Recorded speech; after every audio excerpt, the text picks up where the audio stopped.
Portuguese വൈസ്രോയിയായ അൽബുക്കറക്കിനെ കുറിച്ചൊന്ന് പഠിച്ചാലോ. ഇന്ത്യയിലെ രണ്ടാമത്തെ പോർച്ചുഗീസ് വൈസ്രോയിയാണ് അൽബുക്കറക്ക്. രണ്ടാമത്തെ പോർച്ചുഗീസ് വൈസ്രോയി. ആദ്യത്തെ പോയിന്റാണ്. ഇനി അടുത്തത് ശക്തനായ ഒരു പോർച്ചുഗീസ് വൈസ്രോയി ആയിരുന്നു. 1509 നിയമിതനായത്.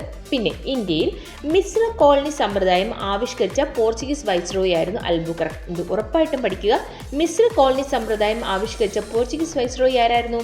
അൽബുക്കറക്ക്. ഇന്ത്യയിലെ ആദ്യ യൂറോപ്യൻ കോട്ടയായ പള്ളിപ്പുറം കോട്ട നിർമ്മിച്ച പോർച്ചുഗീസുകാരനായിരുന്നു അൽബുക്കറക്ക്. ഗോവ പിടിച്ചെടുക്കാൻ നേതൃത്വം നൽകിയ വൈസ്രോയി ആയിരുന്നു അൽബുക്കറക്ക്. കൊച്ചിയിൽ നിന്ന് ഗോവയിലേക്ക് തലസ്ഥാനം മാറ്റിയ വ്യക്തി ആരായിരുന്നു? അൽബുക്കറക്ക്. കോഴിക്കോട് നഗരത്തെ ആക്രമിച്ച പോർച്ചുഗീസ് വൈസ്രോയി ആരായിരുന്നു? അൽബുക്കറക്ക്. ഇന്ത്യയിൽ സതി നിരോധനം, നാണയ സമ്പ്രദായം എന്നിവ ഏർപ്പെടുത്തുകയും ചെയ്ത പോർച്ചുഗീസ് വൈസ്രോയി ആയിരുന്നു അൽബുക്കറക്ക്. സതി നിരോധിച്ചു, നാണയ സമ്പ്രദായം ഏർപ്പെടുത്തി. ഇത്രയും പോയിന്റ് കിട്ടിയോ? പോർച്ചുഗീസുകാരുടെ പ്രധാനപ്പെട്ട സംഭാവനകളൊക്കെ ഒന്ന് നോക്കിയാലോ. ഇന്ത്യയിൽ ശാസ്ത്രീയ കൃഷി സമ്പ്രദായം കൊണ്ടുവന്നതാരാണ്? പോർച്ചുഗീസുകാർ. കൈതച്ചക്ക, പപ്പായ, കശുവണ്ടി, പുകയില, മരച്ചീനി, വറ്റൽമുളക് ഇതൊക്കെ ഇന്ത്യയിൽ കൊണ്ടുവന്നതാരാണ്? പോർച്ചുഗീസുകാർ.